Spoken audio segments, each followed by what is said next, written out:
Hello everyone, welcome back to my channel. आज हम बात करेंगे माल्थस का जनसंख्या सिद्धांत के बारे में। तो आइए जानते हैं।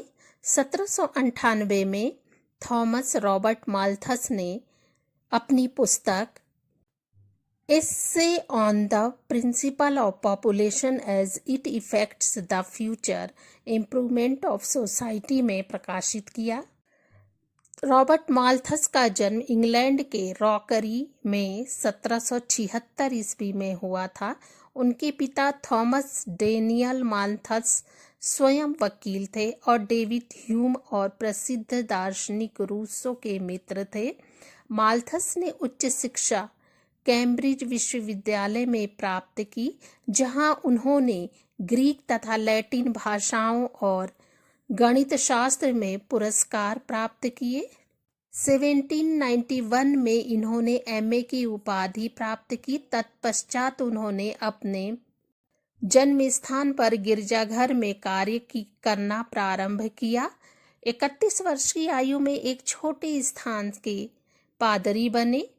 1799 में माल्थस यूरोप का भ्रमण करने के लिए गए, किंतु यूरोप में अशांति होने के कारण फ्रांस, नॉर्वे, स्वीडन तथा स्विट्जरलैंड की यात्रा करके स्वदेश यानी वापस लौट आए। 1805 में वे ईस्ट इंडिया कंपनी के कॉलेज में इतिहास तथा राजनीतिक अर्थशास्त्र के प्राध्यापक नियुक्त किए गए। इस पद पर उन्होंने मृत्यु पर्यटन कार्य किया। सन 1834 में माल्थस का स्वर्गवास हो गया। तो ये था माल्थस के बारे में। मानव की काम वासना यथा स्थिर है और इसकी संतुष्टि के परिणाम स्वरूप संतानोत्पत्ति आवश्यक है, अर्थात काम वासना और संतानोत्पत्ति में प्रत्यक्ष संबंध है। ये माल्थस के सिद्धांत की कुछ मान्यताएं हैं। दूसरा है, आर्थिक संपन्नता और संतानोत्पत्ति के मध्य सीधा और घनिष्ठ संबंध है, अर्थात संपन्नता की प्रत्येक वृद्धि संतान उत्पादन और जनसंख्या की वृद्धि को प्रोत्साहित करती है। तीसरा है, मनुष्य के जीवित रहने के लिए भोजन आवश्यक है। और चौथा है, कृषि में उत्पत्ति ह्रास्य नियम लागू होता है। मान्यताओं के आधार पर माल्थस ने जनसंख्या सिद्धांत को इन शब्दों में व्यक्त किया है: उत्पादन की विधियों की एक दी हुई स्थिति के अंतर्गत जनसंख्या जीवन निर्वाह के साधनों से अधिक तीव्र गति से बढ़ने की प्रवृत्ति दिखाता है। माल्थस ने कुछ निष्कर्ष निकाले हैं, तो आइए जानते हैं। पहला है, खाद्य सामग्री में वृद्धि। किसी देश की जनसंख्या की सीमा वहां पर उपलब्ध खाद्य सामग्री यानी जीवन निर्वाह के साधन द्वारा निर्धारित होती है। यदि खाद्य सामग्री बढ़ती है तो आबादी में भी बढ़ेगी।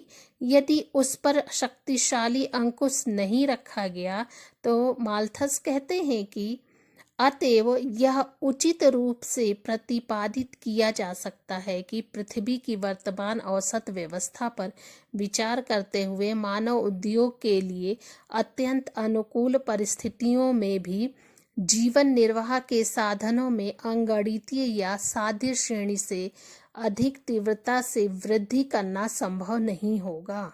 अर्थात खाद्य पदार्थों में वृद्धि अंगणितीय क्रम 1, 2, 3, 4, 5, 6 आदि से होती है। इसका कारण उन्होंने कृषि के क्षेत्र में उत्पादित ह्रास्य नियम की क्रियाशीलता बताया है।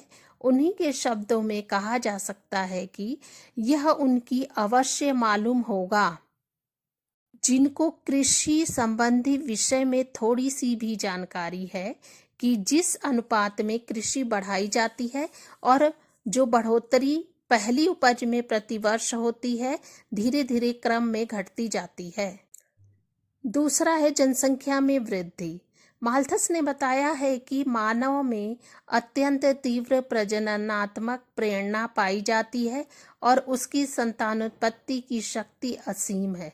इसीलिए यदि इस प्रवृत्ति में किसी प्रकार की रुकावट न हुई तो किसी देश की जनसंख्या वहां के खाद्य पदार्थों की पूर्ति की तुलना में अधिक तेजी से के साथ बढ़ने की प्रवृत्ति रहेगी।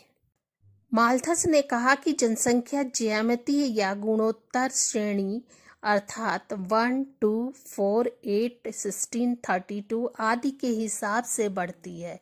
स्पष्ट है कि प्रत्येक स्तर पर वृद्धि गुणन के अनुसार होती है।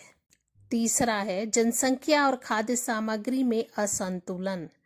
जनसंख्या में गुणोत्तर दर तथा खाद्य सामग्री में समांतर दर के अनुसार वृद्धि होने से दोनों में असंतुलन उत्पन्न होता है।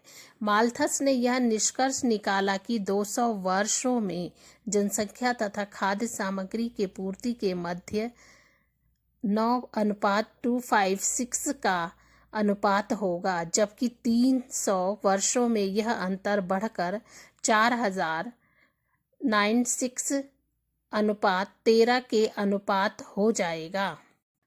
माल्थस का कहना है कि प्रकृति की मेज सीमित अतिथियों के लिए ही लगी है, इसीलिए जो बिना निमंत्रण के आएगा उसे अवश्य भूख मरना पड़ेगा। आइए जानते हैं कि माल्थस ने क्या सुझाव दिया है।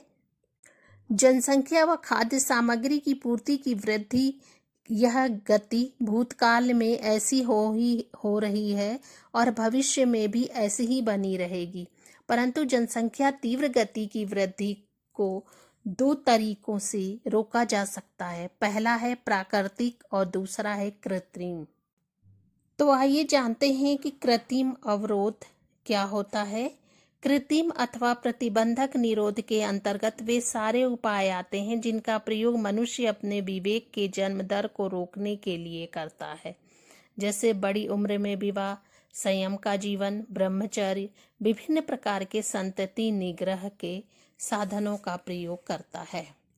दूसरा है प्राकृतिक अवरोध। इस प्रकार के प्रतिबंध स्वयं प्रकृति द्वारा पाए जाते हैं। इन प्रतिरोधों द्वारा समाज में जनसंख्या स्वतः कम हो जाती है।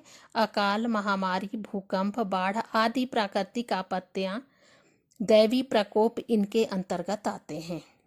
माल्थस ने इन्हें कष्ट की संज्ञा दी है।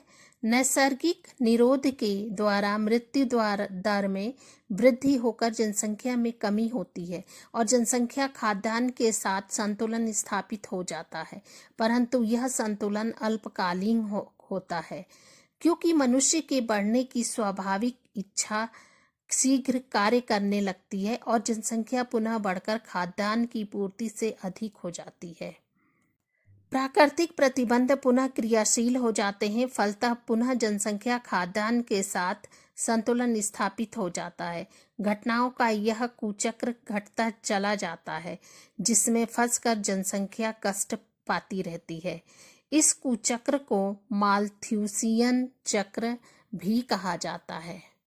माल्थस के जनसंख्या के सिद्धांत की 3 बातें प्रकट होती हैं। पहला है प्रत्येक देश की जनसंख्या खाद्य पदार्थों की पूर्ति की तुलना में अधिक तेजी के साथ बढ़ती है।